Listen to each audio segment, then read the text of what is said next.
Hello, everyone. Welcome back to the channel. Today, me and Liam are discussing new Doctor Who again. Yay! We'll be talking about episode 2 of series 13, or episode 2 of Doctor Who Flux, if that's what you want to go with. War of the Sontarans. So this obviously came out Sunday just gone. Our reaction live is available on Liam's channel. Eventually it was, yes. Thank you, BBC. So it should be there now, at the very least, unless they've taken it down by the time it gets. Attempt number 5 is live. Oh, Christ. Oh, classic. Well, see, that's why I only use pictures in these, and then they don't come near it. But yes, if you want to see what our immediate thoughts were and our immediate reactions, shoot across to Liam's channel. I'll put it in the description. But here we're going to discuss the episode sort of at length, what we liked about it, what we didn't like about it, what our overall thoughts were, and where we think it's going to go in the series overall. Because as we said last week, this is, one part of a 6-part story, so not all the questions and things are going to be answered here. Basically nothing, I think, was answered here. If anything, there's probably more questions, which is fine, I guess. Sure. But we'll see how it goes. So if you've not seen any of our videos before, we usually take the format of 3 positives and 3 negatives. But often there's more than the 3 because it's our own thing and we can do whatever we want with it. But overall, what did you think of War of the Sontarans? I really enjoyed it. I think it's very good. Another solid entry to Flux. I did think it when I first watched it. Rewatching it again, I think cemented it. I think because it wasn't as busy as episode 1, I actually think I prefer this one to the first one. Interesting. So yeah, I think we had some interesting stuff going on, like the Sontarans and stuff. I think the companions had some great material as well. I thought the Doctor was great in it. Some of our guest characters were good. Lots of questions still, obviously.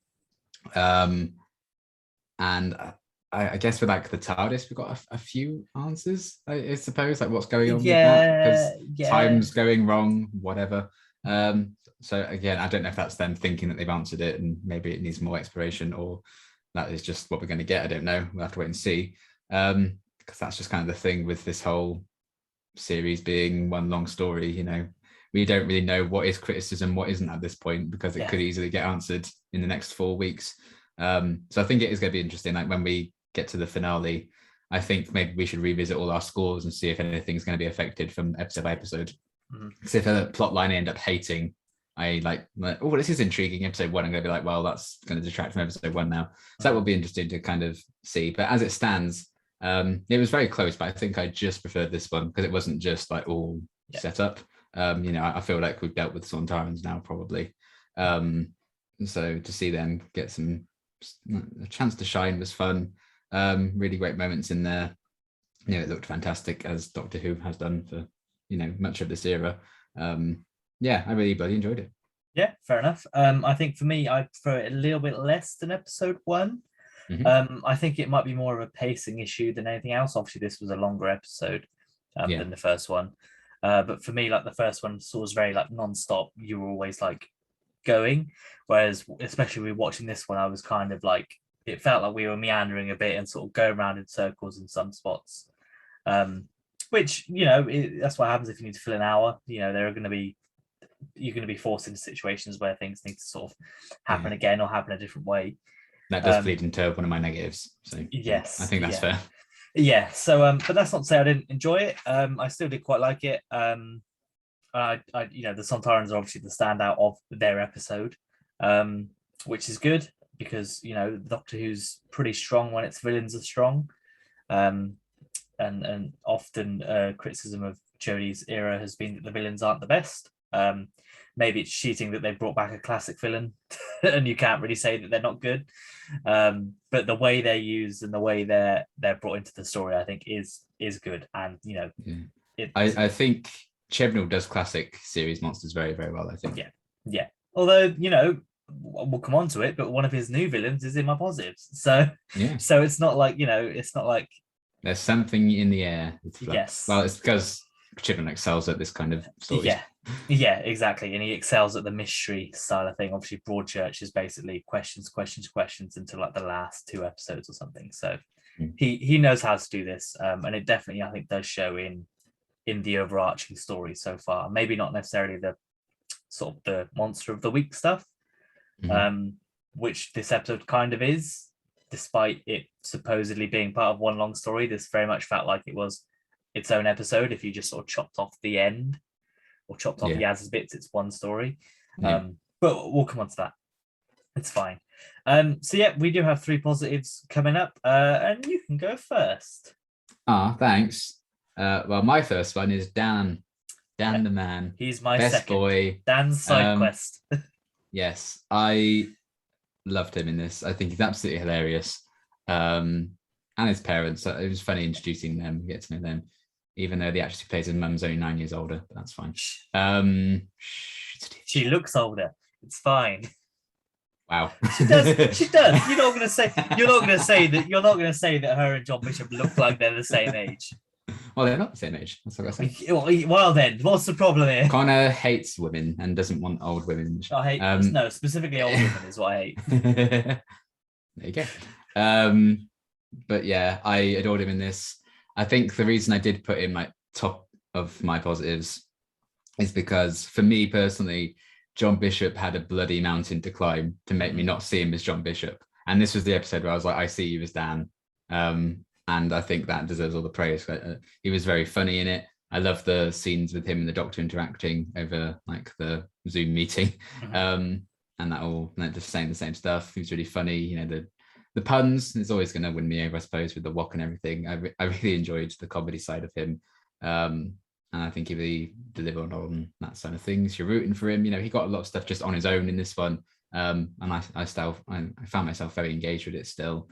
You know, with Bradley Walsh, when he was Graham, I saw him more as an actor than I watched him on The Chase anyway, because I just remember him being in Coronation Street for years. So it wasn't as difficult for me to be like, okay, this isn't Bradley Walsh, this is Graham. I found that fairly easy to deal with.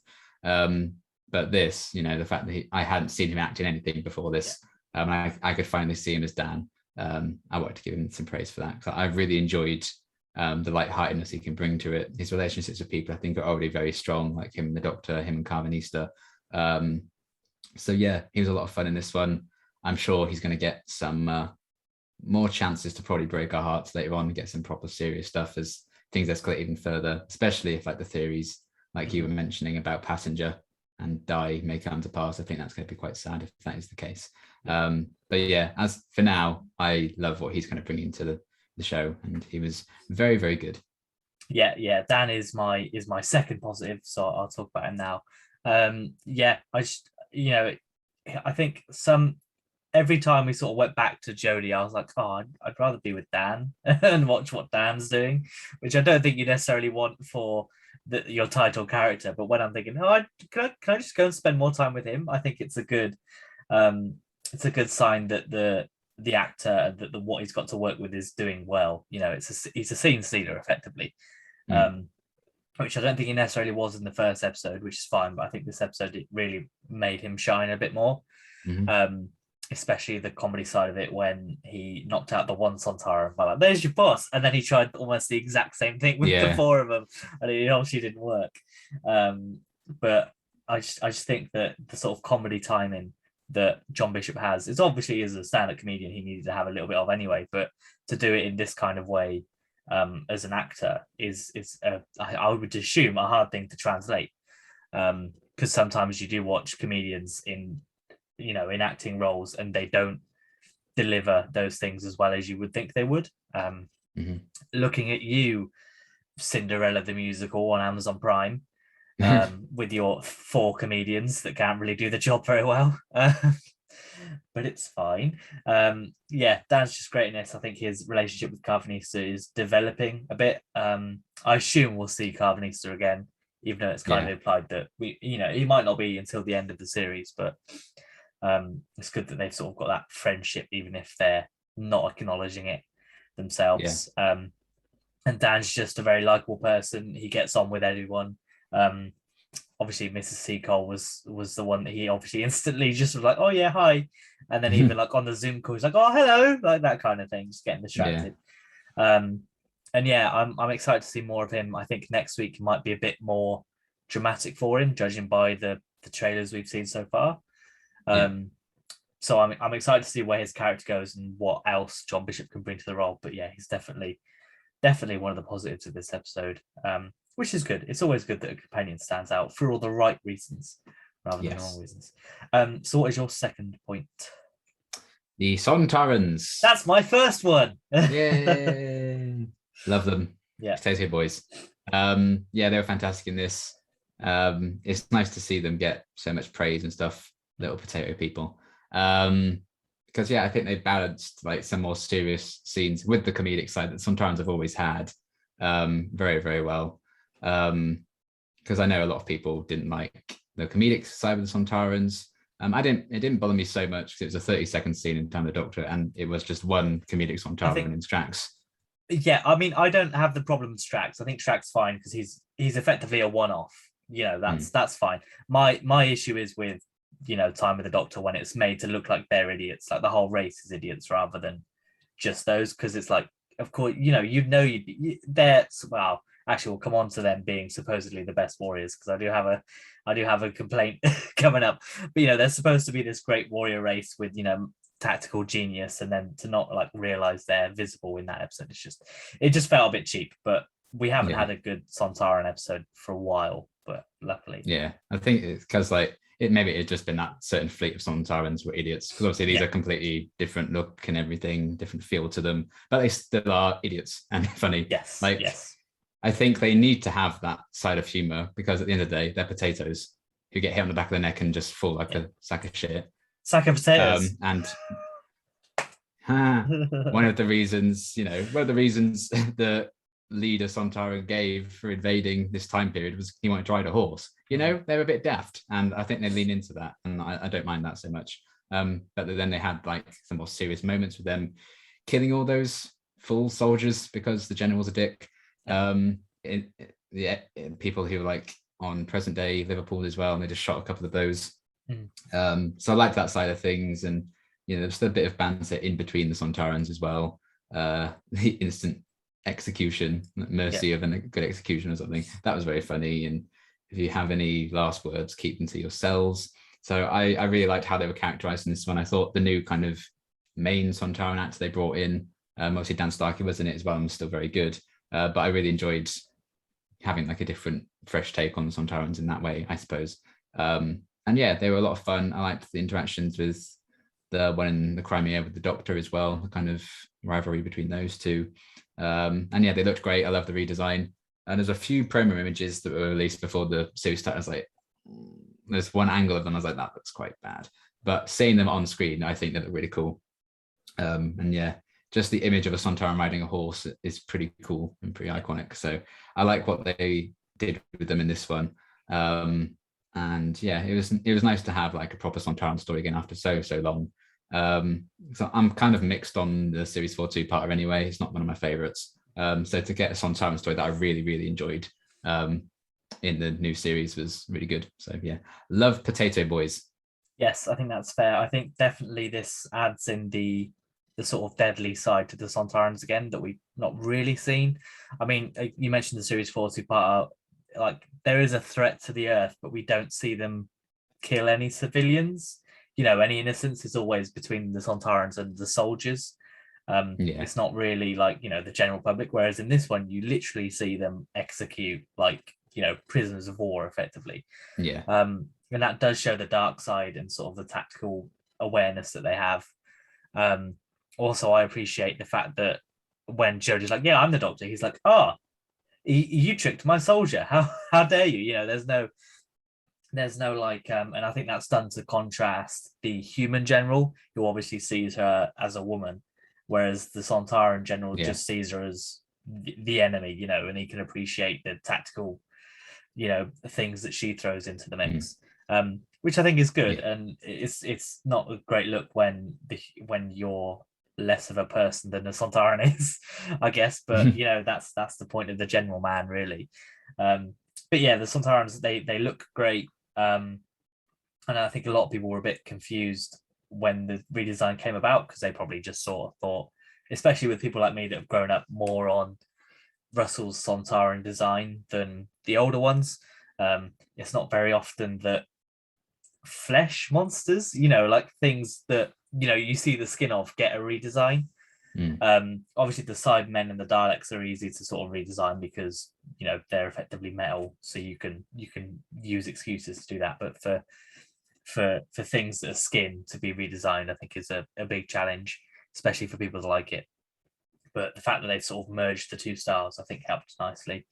And yeah, the performances from both the actors were great, especially the new one. And it was good to sort of hear, because I think the issue with Dan Starkey playing the role is that you now just associate his voice with Strax, which is probably why they felt they needed to bring in a different voice for the lead, for the general, just because they didn't want people getting confused, which I think is fair. And that's kind of the downside of him playing all the Sontarans. Like, it's not like Nicholas Briggs where he uses a voice modulator to disguise his voice. It is a downside of Sontarans supposedly being clones, because then you kind of almost want to rely on the same actor all the time. But yeah, and it does make sense. But there does need to be that little differences between them, as there kind of is between this, because you can kind of tell which Sontaran's which because of how gross their face is. But yeah, they are great. I think, luckily for the episode called War of the Sontarans are the best bit, for me at least. I think I do have some criticisms of them and how they use, but overall they're very well used. I hope we maybe see them again in the series. I don't think we will. I imagine this will probably be it now that they've been effectively killed off as overall. Unless there's some big ending, like an end game level end where like everyone shows up to fight the Flux. I don't know, probably unlikely, but could happen.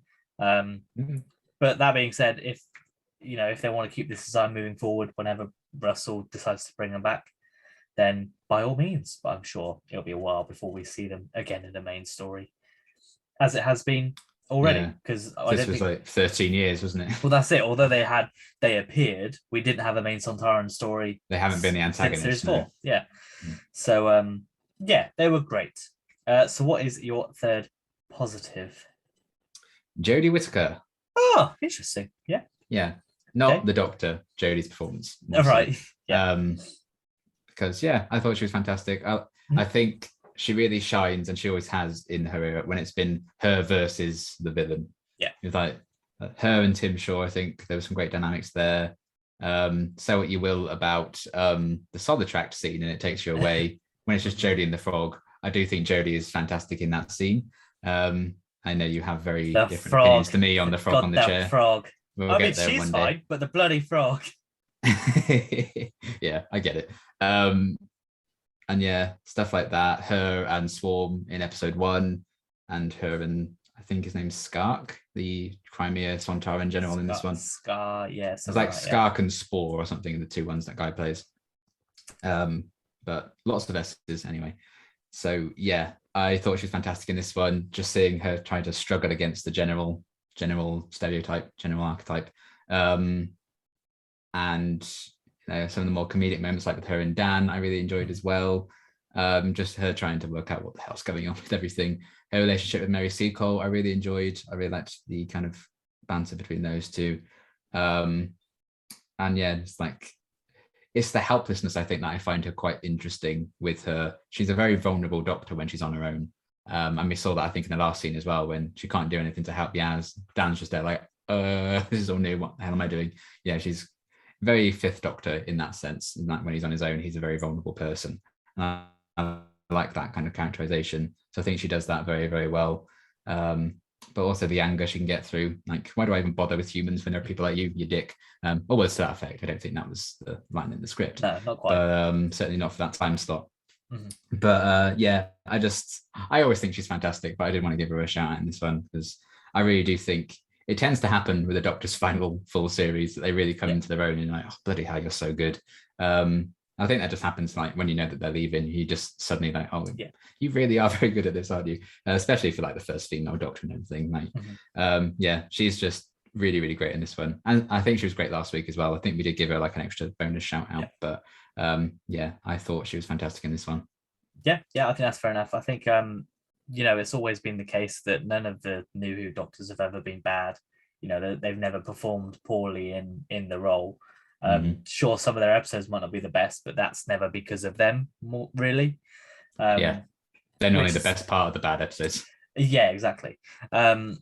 So yeah, I do agree. She's not on my list of positives, but I do agree that she obviously is, as she pretty much always is in every episode that she's in, one of the standout performers. But I think we've noticed it maybe a little bit more again, as you said, this season, because we know that we've got limited time left, at least until she eventually comes back for the 75th anniversary or whatever. Because I don't know, who knows what. Wow, I mean, she might be back for the 60th. Who knows what's happening? That'd be so funny. Especially the very next episode, she's just back for the 60th. Hello, but we'll see. But yeah, I do agree that she is definitely a highlight of the episode. But my third is Swarm, actually, just because I think he is great. Thanks for watching. Yeah, bye. Yeah, he's just it's like the menacing side of him, the sort of charming. It's very Ultron, I think, is the best way to put it. Where he can be charming and sort of deceiving, but then just on a dime switch to this terrifying, I'm going to kill you now, or I'm going to put face paint on your face and string you up. Which is what he does to fear me. Yeah. I will give you some face paint. Yeah, literally. I just think I know. Again, we might come back to it later on in the series if it turns out that he's not as his storyline doesn't work out as well or as good as it's set up to be so far. But I think the mystery definitely adds to that sort of the fact that he's so good at the minute. He walks into a room and you're immediately like, oh, what's gonna happen? When he's on screen, you're watching him. Yes, and that's a big shout out to the actor as well, who I did look up, and he's not really done much other than much outside of this. It's Sam Spall or something, isn't it? Yes, a couple of like minor roles in films, and a couple of like one-off episode appearances. So he's not really had like a main role, really, from what I could tell. And to do all this caked in makeup. I know the YouTube channel released a behind the scenes of Meet Swarm or Meet the Ravagers, as they're called, the two of them. Which hasn't officially. I don't think they've said that in the. They haven't said that in the show yet. No, but that's who they are. And it kind of explains. Well, it kind of explains, that they have to go. The actors have to be in like 4 a.m. to get the makeup on before all the other cast come in, and I know. I mean, to still perform after having all that, and then it's got to come off at the end of the day as well. So to really give you all through all that, I think is good. And then the character himself is great so far. There has to be a little bit of an asterisk, I think, there, just because who knows where this could be shit for the next 4 episodes. Yeah, it could. I mean, it all depends. I think how he turns out. I think we'll know a bit more next week, as you see in next time trailers. And also, it will probably depend on who he turns out to be, if anyone. Because obviously, if it turns out to be the Master, it might lose a little bit of an impact. I think that's the only one that might lose the impact more than anything, unless they turn around and be like, "Yes, it's me, Rory Williams." I think I'd be more shocked. It is I, Susan. Yeah. Oh no. It is I, Halloween Salad Man. No. Oh, the return we all want. He was there all along. But no, it would be good to see what happens next with him. And I just think that it's a similar thing to Dan. Like, whenever we went back to the Crimea era, I was like, oh, but I want to know what the hell he's doing in that temple. Can we just go there? Which I think is kind of it's always going to be a problem when you've got a story like this. It's always been an issue with things like Game of Thrones, where you're going to have a favorite storyline that you're going to want to go and watch. Specifically like series 1 to 3, where Daenerys is just doing nothing, and you're like, I don't care about this. I want to see the other stuff. I don't want to be here. When it comes to dawn, you're like, well, I can get a cup of tea. Yeah, you're like, all right, I'll be back in a bit. And so luckily, with there only being 6 episodes, we probably won't get as much of that. But it was a case of, and I think that's, we'll come on to that. I think that's a negative for me, is that, there are other interesting things going on that I think it detracts from the other bits a little bit. But we'll come on to that. Swarm is just great. He's very menacing, very charming, and I look forward to seeing what happens with him next. Yeah, me too. So what have you got, any other positives that you want to make a note of? Yeah, just an extra couple. I really enjoyed Mary Seacole. I thought the actress was really good. She was a bit sidelined in the middle, but overall, I thought the actress did a really good job with it. I liked learning a bit more about Seven who actually existed. And then I thought the direction was also very good. A couple of the transitions I thought were excellent. There was one where, it was when Azure just killed a triangle person, and Light was like moving the dust away. And then that becomes the dust in the battlefield during the battle with the Sontarans. I was like, oh, that's a very good transition, which I didn't notice the first time I watched it. So I'm glad I rewatched it and saw that. So yeah, a few things like that I thought made the episode look as good as ever. And the black and white sequence, something a bit different, very cool.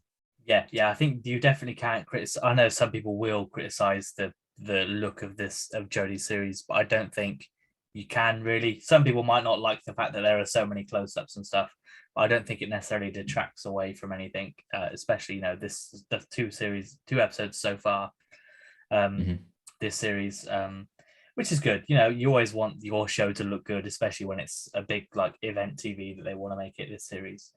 My sort of other positive is I appreciated the use of Yaz's police officer skills in this episode, which I think were a nice hint towards her character. That's, it's not explicitly pointing out oh, I was a police officer, I can do this. No one says that. She doesn't say to someone, I'm a police officer. She doesn't. It's not pointed out to you that she's doing the police work.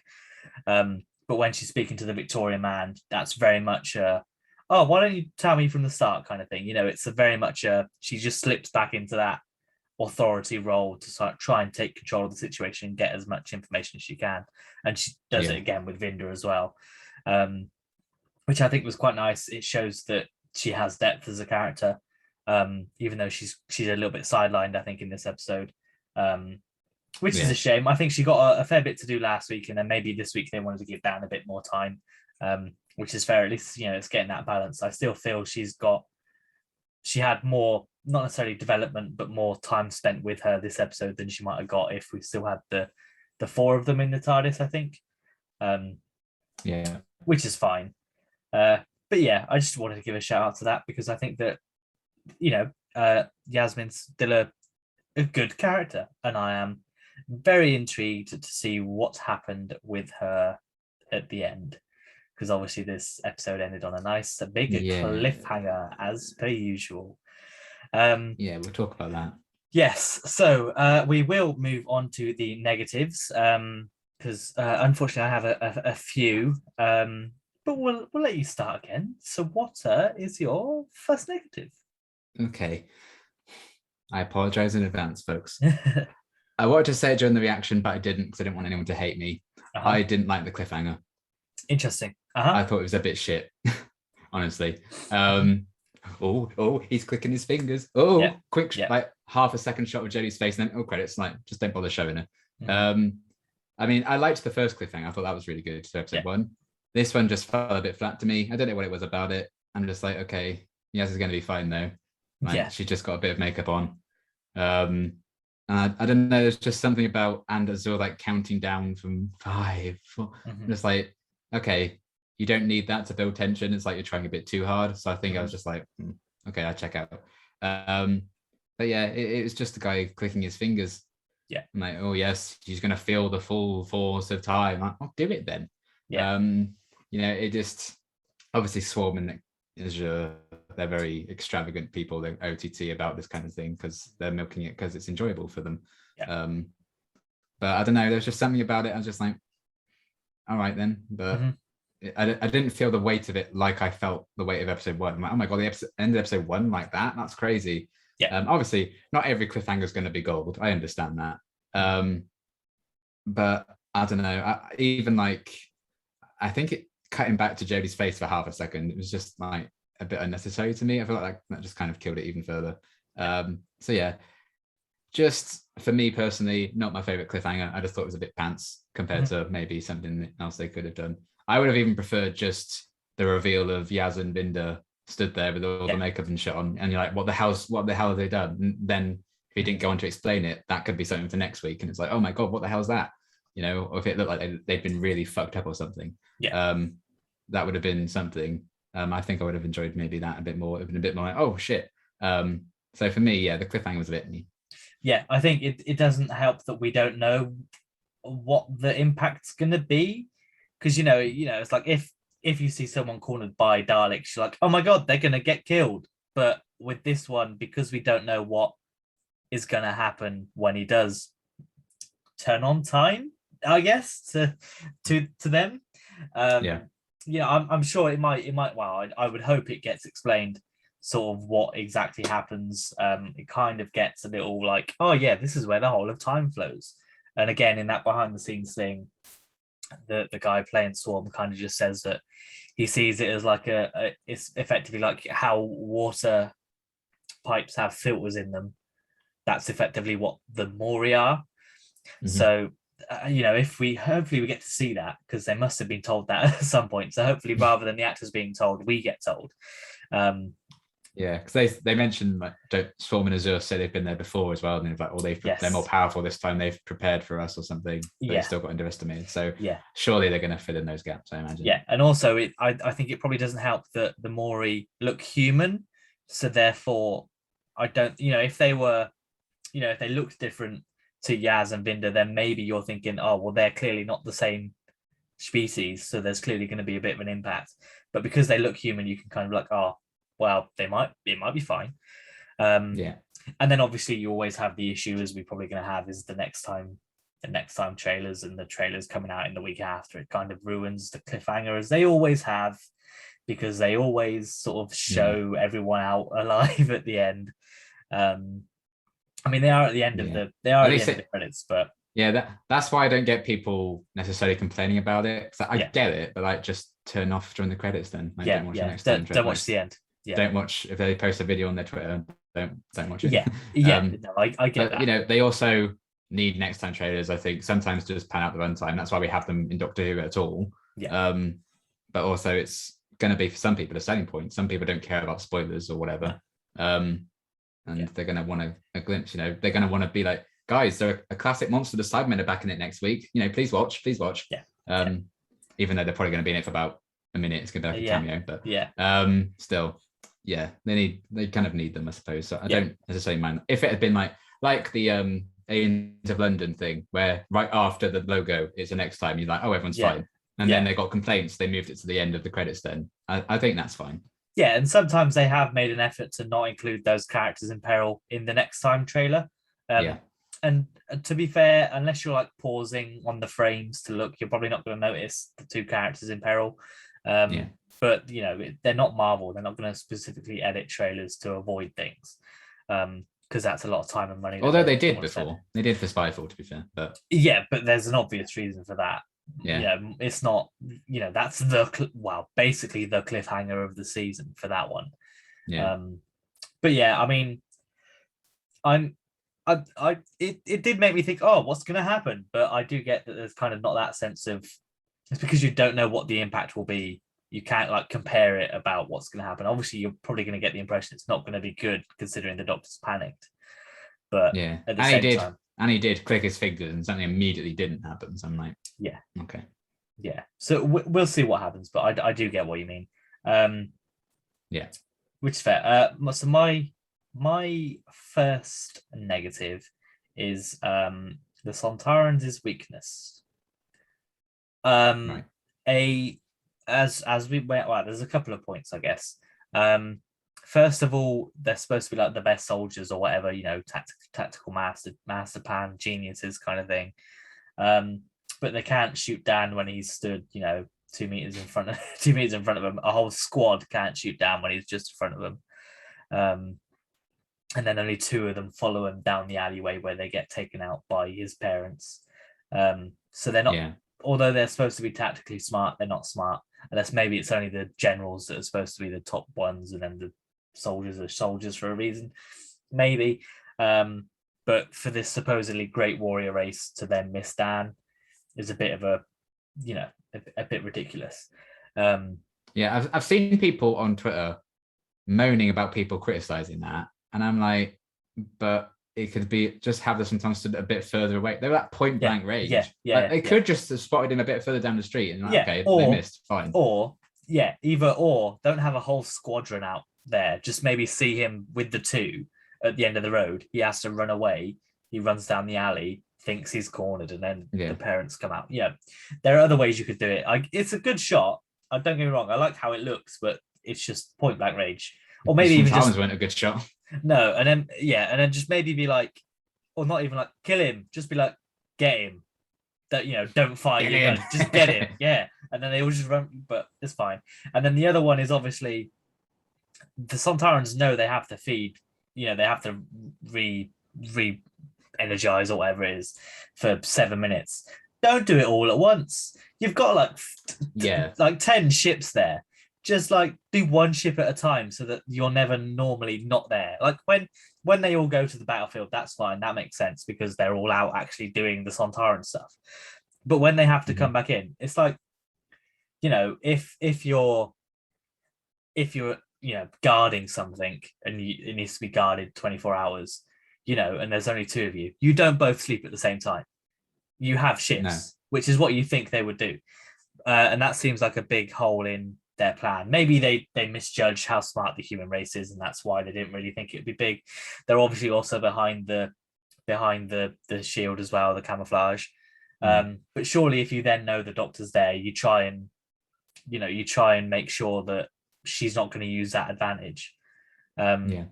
Because they're so smart that they can do time travel and build all these ships, but they're not smart enough to realize that maybe we should not put a probic vent on the back of our necks and not sleep at the same time. Which I know the probic vent's there for the feeding bit, but you'd think after years of getting hit in the back of the neck, they'd move it or do something. But like at least put it at the front so that you can see them coming at you. I know they say, because they said in the series 40 part, it's like, so they face their enemies in battles, but like, come on, you'd face them in more battles if you have it somewhere else. Yeah, exactly. You'd have you'd win more fights if you move that, maybe. Yeah, because it's still a lucky shot to get it like here. Whereas if like someone sneaks behind you and hits you on the back, that's a lot. You can't really detect that. And then even so, you face him in battle. Dan went, "Hey, look over there," and you turned around. Yeah. Like, so I think it's just that the inconsistency, I think, between the Sontarans' intellect that is the real issue there. Don't get me wrong, they're still, one of the best parts of the episode, but it's just for such a great warrior race, they are idiots, unfortunately. But so what is your second negative? So we kind of talked about this near the start, I think, because it's a longer episode. There's going to be some repetitive kind of, we're going around in circles. I felt that with, they felt the need to tell like 5 different characters in 5 different scenes what the Mori are, and like establish like, okay, you get close proximity to them, but you get Yaz turns up, the pyramid people are like, can you repair? Vinda turns up, can you repair? Then the song comes up, can you repair? They have that scene multiple times. And then they establish with Vinda, these are the Mori. If you get this close to them, now you can see them. And then they have exactly the same scene where Vinda now it's his turn to explain that to Yaz. And then the doctor turns up at the end and they have to explain it all over again. If yes, we as an audience already know this. Can you maybe, skip over this part? Because they do explain the same thing at least 3 times. And I know, because there's no characters get involved, they need to know it as well. But as an audience, it's not the most particularly interesting thing to watch. And that was easily 6 or 7 minutes of screen time of them just telling us the same thing again and again. And they could have easily, I think, found a way around that. They could have just had Vinda and Yaz bump into each other right at the start, and then that at least cuts one of those scenes out. 2 different corridors at the same time. And then they just discover it at the same time, because they might as well have just been together right from the start anyway. Because it doesn't take them that long to cross paths. Because they could have both bumped into Williamson in the corridor and then moved on. So yeah, I can kind of understand the Doctor obviously showing up at the end and Dan. They need to know it, but they're trying their best to not let the Doctor find out anything really about what's going on, because the audience don't need to know it yet either. So there was a lot of like repetition in terms of that exposition. We just got that again and again and again. Like, this is the Temple of Atropos, and then at the end, this is the Temple of Atropos, and we're on blah blah blah blah. So there's a lot of that, and it just felt, watching it again, I didn't really feel it the first time around when we first watched it, but watching it again, I was like, yeah, we've been told this already. Thank you. Yeah, part of me thinks that maybe that's because they know it's like an important point, so they need to make sure the audience understands it and they can't miss it.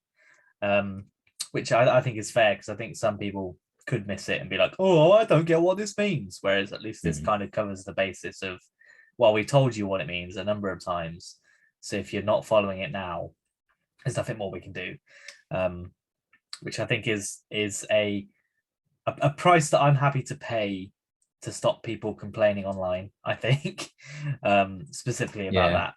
But it's a trouble with this format, because not every episode is going to address every single thing. Yeah, because maybe we did see Di in this episode if she's passenger, but I think Dan, like, very quickly, I'll pick up the phone, Di. But people might have easily missed who that was. They might not have caught her name in episode 1. No. So that's dropped. Obviously, the Weeping Angel thing with that woman, no reference to that in this one, obviously. And some things do need to be dropped. And Williamson, they might be like, oh yeah, that guy. Like we were in episode 1, in the very same episode, we're like, oh yeah, that guy was in it. Yeah.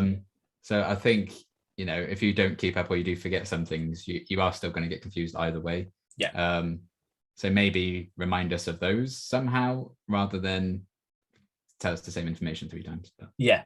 But then that could also play into what they deem is the most important thing. Maybe they don't think the Weeping Angels and necessarily, well, Di's mentioned this one, but the Weeping Angels specifically and Claire, maybe they're not considered as important as this Planet of Time. Maybe. I mean, again, this is going to be another thing where we'll know the true extent of whether we were right or wrong to be annoyed by the end of the series, because it could be that the Temple of Atropos is in the next episode and then it's not in the rest of the series. I doubt it, but that could be the case. And then I think you'd be right to be like, you don't need to spend 3 different scenes on this, which is fair. I think mine, although I'd also have an issue with the padding, although it's a different part of the story than yours. I think they sort of they elongate the Crimea War section a bit too much. So they're on the battlefield, they go to the hotel. She goes back to the battlefield, she goes back to the hotel, because she has to go and check the TARDIS that she didn't do the first time around. So she has to go back and keep going back to that. I'm like, well, surely you see the TARDIS there. You would go there first to make sure it's all fine, because you've just got thrown out of it and it's in trouble. Then you could have the whole scene around the doors. They could be running, they could have stumbled across Seeker or whatever. And then you have the general, who is just bad for being for bad sake, I guess. And you have the Doctor go and parley, and you think, fine, that's fine. They go and visit the little overlook for the Sontaran ships a couple of times as well, and it's like, you don't need to keep going back there. She goes to parley, and then she has to go back to the hotel again while everyone goes and fights, and then she has to go back out again, and then everyone comes back, and they go around and sit around and talk about the plan, and then they go and do the plan. Like, you don't need Seacole to go and sit on top of the ridge and make note of what's going on, because she says in that one scene with the Sontaran that they have to wait for 7.5 minutes. So you don't need to then go and say, you sit here and park her for 10 minutes of the episode, because she needs to make note of what's going on. And she's like right in the open during the day. How the Sontarans don't see her anyway, I don't know.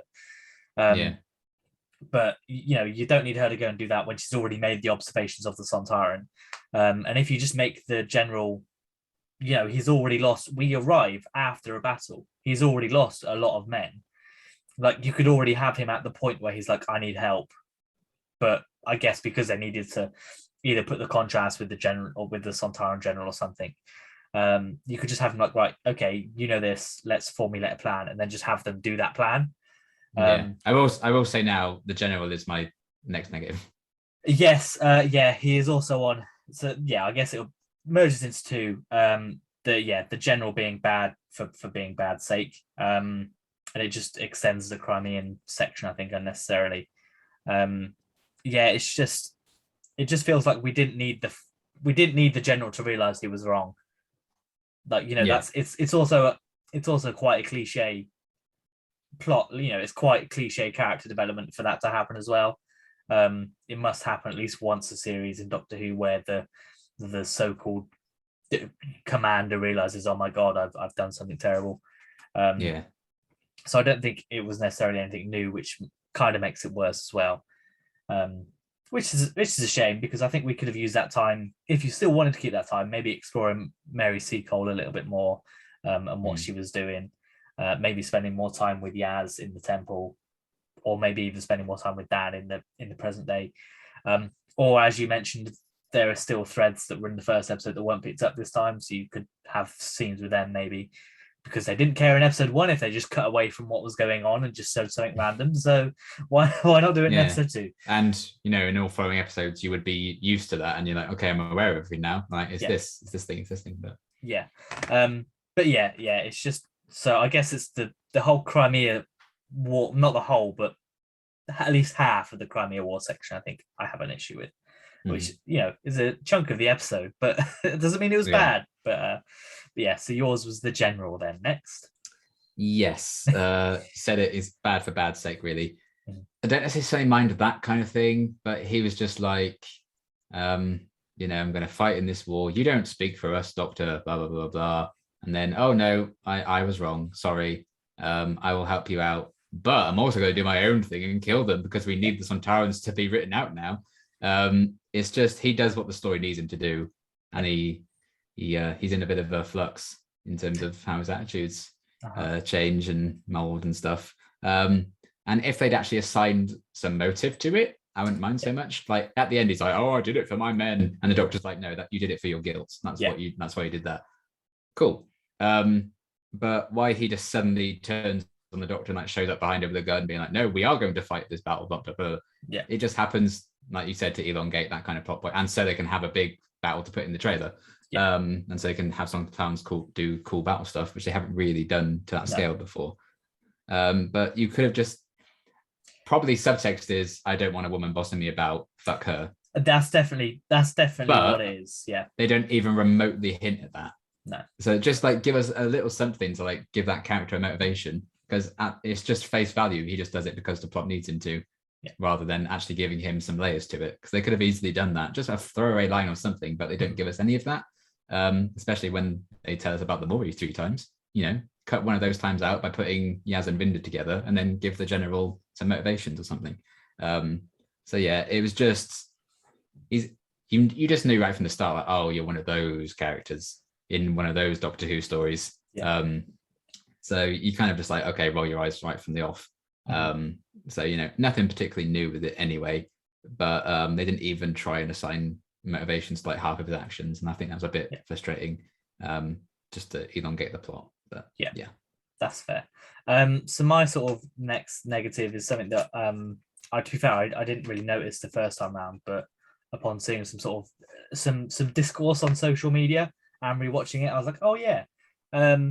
So the Doctor has no problem with Dan killing all the Sontarans in present day, but she's not a fan of the general killing the Sontarans in the Crimea War.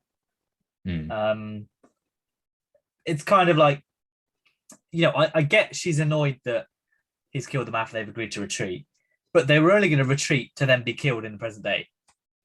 So you can't really be annoyed at him when that's exactly what you're going to do. You're sending them to their death anyway. You can't be annoyed at that and then go out and be like, hey, congrats, Dan, you killed everyone. Woohoo! But that's always been a kind of thing with the Doctor, I think, where there's always been that inconsistency where they're like, you can't do this. They were retreating, and then being like, whoops, I've killed everyone. So it's not necessarily maybe if Dan had held a gun to the back of her head and betrayed her earlier. Yeah, maybe. And I think it is kind of more a case of it's because the general did it rather than because the Sontarans were killed, I think. Because it is seen as like he's effectively gone back on his word, and that's I don't know if the Doctor even fully knows the ins and outs of how Dan and Carvenister did it, because it was a bit of a jumbled comedic mess when they were trying to explain it, so she may not have just got the gist of like oh yeah, we killed them all. Yeah, I mean, maybe next episode they're like, oh, you killed them. Oh, I just thought you sent them away. Maybe, Like, but I doubt it. In her mind, the plan was, okay, Dan, you need to make sure those ships leave. And she's like, well, the ships are gone. Hooray. Yeah. I mean, and because she's a very naive doctor, I think she might have just glossed over that because it was easier. Or chose to ignore it. Maybe, but it is, take care of that. I kind of I got the impression that she was effectively telling them to, get rid of them at all costs, not necessarily, whatever.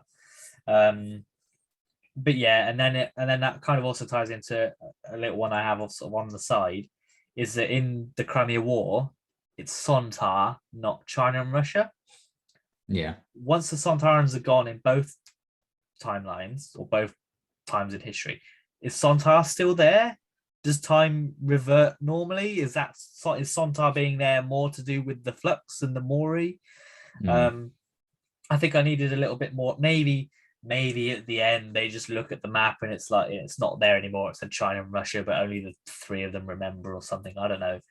I maybe when Swarm at the end when he was like, oh, time's going horribly wrong, it's fucking the tires, but I've got a temporary solution, I've temporarily fixed it, and then he hasn't been to them. Maybe when he installed them it like fixed the Sontaran thing or something. Maybe, and then it could also lean into the fact that maybe we're not jumping back in time, but we're also jumping to different timelines. So we've not jumped back in time from where Dan is. We've, maybe this Sontaran, I mean, they're not going to explain that, but maybe, this Sontaran fleet have done the same thing. They've tried to jump back in time, but they've jumped tracks and they're now on a different timeline, maybe. But again, it's the whole time is in flux type thing where, anything can kind of happen. And I imagine at the end of the series, it'll be like, oh, everything's back to normal kind of thing. It won't get mentioned again. But I do wish we kind of had a line or maybe a look at the map. Maybe there was an end where the general and Seacole sort of went, and looked at the map and it wasn't there anymore, or something like that, just to sort of clear up what was going on. But it's fine. Have you got any other negatives? I don't know. Those are my big main ones. Lovely. I think my only other, one of them is I think the Victorian man was a bit unnecessary to have wandering around the temple. Again, maybe that's going to come into play as with more episodes. We'll find out what actually was happening.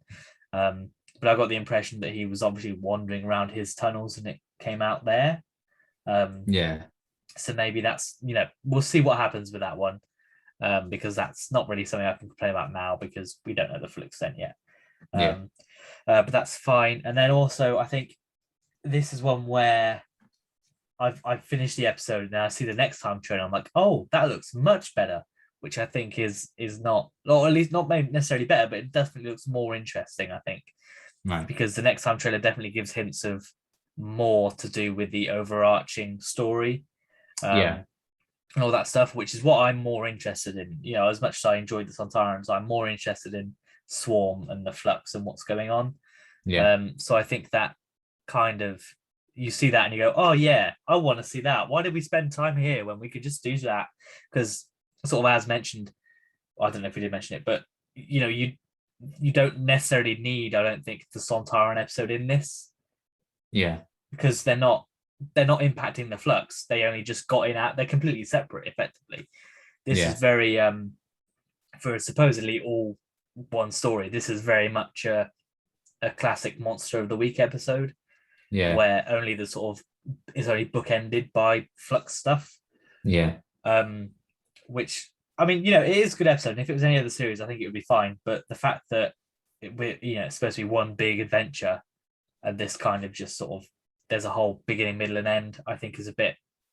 But because Swarm doesn't show up until 35 minutes into this one.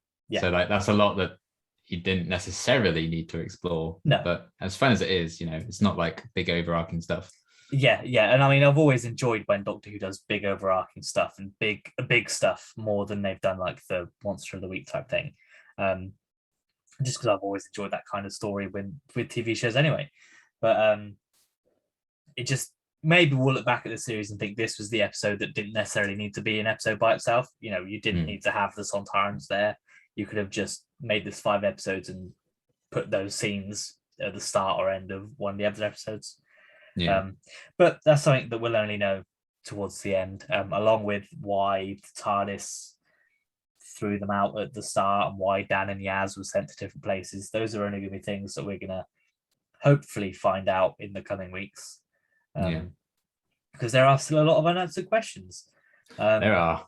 Which, we can't, although we can speculate as much as we want, but, we can't really criticize or say anything about them because we're not going to know for another, 4 weeks how they're going to turn out, Yeah. So it is what it is, but, that's the state of the show at the minute. So what can you do? That's television. It is. So have you got any other little points you want to hit on? I don't think I've got anything extra, no. No probs. I've got some fun facts, that's about it. Nice. But yeah, I think in terms of other notes, I liked Yaz having what would the doctor do on her hand. Yeah, that's wholesome. I thought that was very wholesome. And then there's a couple of obviously references to classic episodes and previous Doctors, Shadow Proclamation, Commander Links, etc. Which is 2 weeks in a row, and we've had a couple of classic Who references, which I quite like. Which is again very drastic from Chibnall's first series of nothing is linked. Yeah. We're all new to now. Hey, remember that episode from 50 years ago? Basically 50 years ago. And also somebody else I was watching was saying, it's a big revelation to say, hey, here's the planet where time is controlled, and here are the people that control time. It's like just very casually thrown in this episode as if there you go. These are in charge of time, especially when it's supposedly the Time Lords that are supposed to be in charge of time, or at least monitoring time. Yeah, I'm guessing the Time Lords put those people there. Yeah, I think that must. The pyramid people were like, we don't have the information as to who put them on this mission, so I'm going to assume it's probably the Time Lords and they covered it up or something. Yeah, part of me thinks it must be to do with that. Maybe that they put the Mori in to do what they couldn't be bothered to do and regulate time and stuff. But again, that's another thing that we'll only find out in the coming weeks, specifically what they are, and along with Passenger, who's just shown up with Swarm and Azure. I do think it at the minute, based on all the evidence we have, that makes me think it's Diane. Yeah, because that theory. Because she turns up, she gets taken by the two of them. We're going to have fun with you. Next time they show up, there's this big masked figure and you're like, who's this? Yeah. You weren't with them before. So part of me thinks that's whatever. Maybe it was a case of she was hiding as Diane and they've just turned her back like they did with Swarm and like they did with Azure. Or maybe they just, did something to her. Who knows? Maybe it's the mountain situation from Game of Thrones where it's like a zombie type thing, but we'll find out, I hope. Yeah, they just never mention it. I also like the way Dan runs with the wok. Yes, that was very funny with the phone and the thing like that. I quite liked. But yeah, and the Japanese food joke where he's like, oh, they have an obsession with Japanese food. Temporal? Did they mean to? Yeah, very good. You mean temporal? Yeah, I quite like that. And Carver needs to come back to save Dan. I thought was a nice touch as well. Yeah, best boy. Yeah. Again, I don't know if we're going to see him for a few episodes because it very much sounded like it's like you stay here and guard Earth. So it might be a couple of episodes before we see him again because it feels like we're going to do main plot things. You stay here and protect Earth. Bye. We'll see you in a couple of episodes. See you later. We'll see you in episode 6. Bye. Yeah, basically. But yeah, I think that's about it, really. The CGI of them falling out the Sontaran ship was terrible. Absolutely hilarious. It was funny, but oh wow, it doesn't look good. No, it's not the best compared to how good the Sontaran ships look. Yeah, compared to the rest of it. It's just they're effectively 2 JPEGs that they just dragged across the screen. It looked like something you do on PowerPoint. But yeah, it's fine. And then also obviously the TARDIS gets taken to the planet Time at the end. Who did that? Was that Swarm and Azure? Was that an outside force? Was it the Mori? Was it the Time Lords? who knows? More questions will hopefully get answers to eventually. Yeah, I hope. So before we give it a rating, what are your fun facts for the episode that aired 3 days ago? 4 of them. And even then. The old BBC Studios logo was used at the end of the episode rather than the new one that had been used in the Halloween Apocalypse. So I don't know why they've gone back to the old one. Somebody misplaced the JPEG. Someone uploaded the wrong photo there. I'm like, oh dear. The opening sequence had a black and white portion. The only other time this happened in the new series was the previously sequence of Twice Upon a Time with the first Doctor footage. Oh, right. Yeah, where it transitions to colour, doesn't it? Yeah. I wonder if that'd be black and white again and revisit that. That'd be interesting.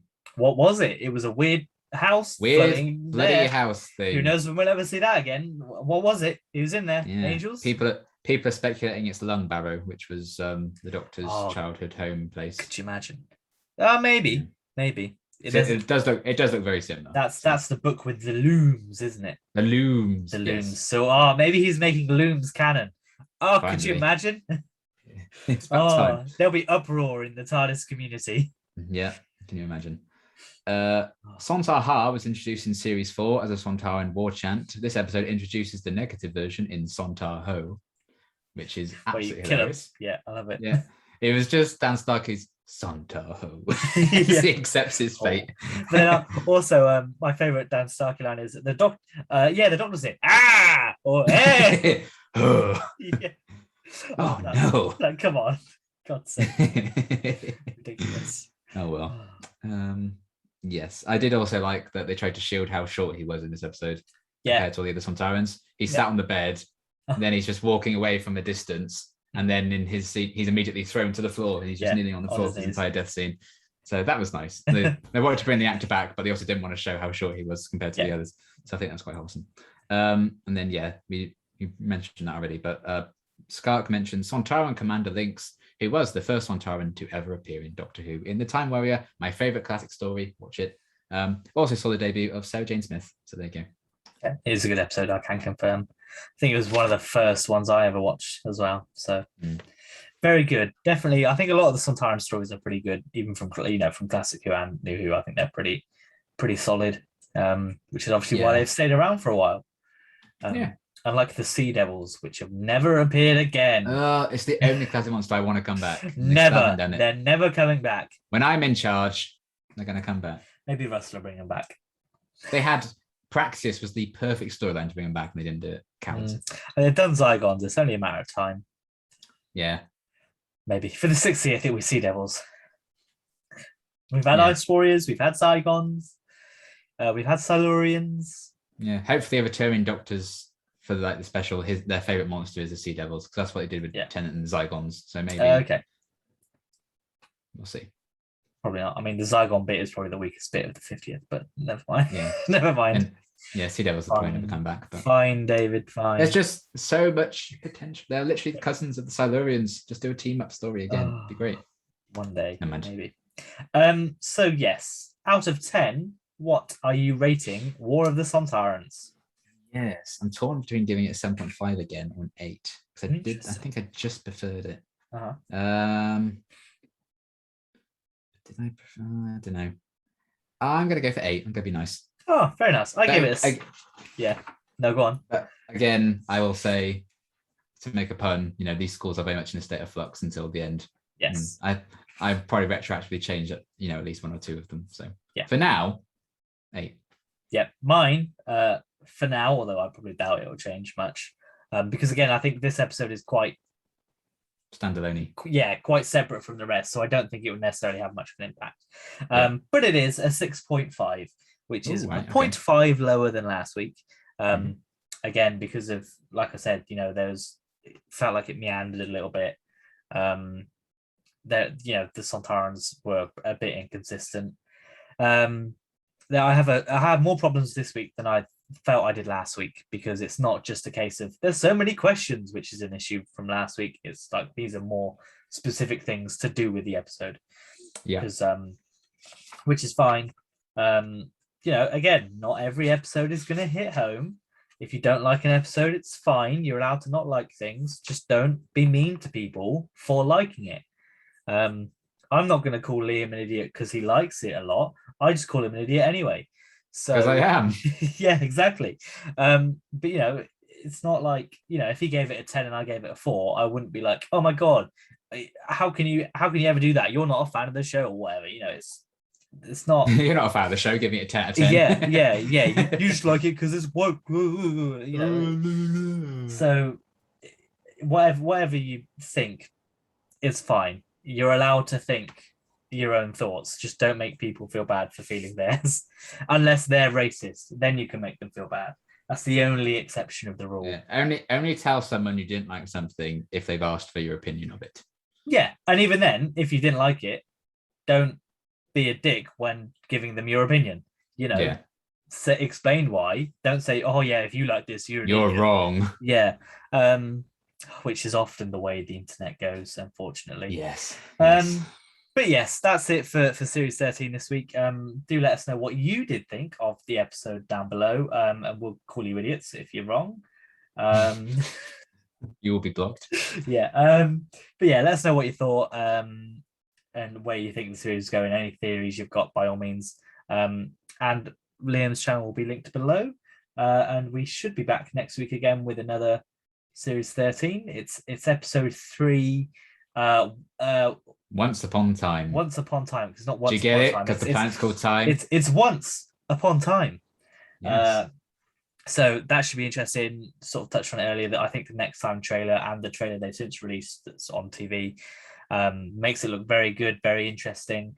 It looks like we'll get some answers, or at least some more information on the main plot. Maybe there's the division in it, judging by the outfits and what we've kind of dissected from what we've seen. I hope they give us something, so it'll be the halfway mark. Yes, it's effectively mid-season at this point, which is strange to say. We're already almost halfway through series 13 of Doctor Who. We're almost a third of the way through Jodie's last run of episodes, with 9 left. But yeah, we'll be back probably around the same time next week. And obviously there are more channels more videos on my channel, and more videos on Liam's channel, which will be linked below, and you can just click around and have a look if you want. Have a look, see. But yeah, I think that's it from us, and we'll see you next time.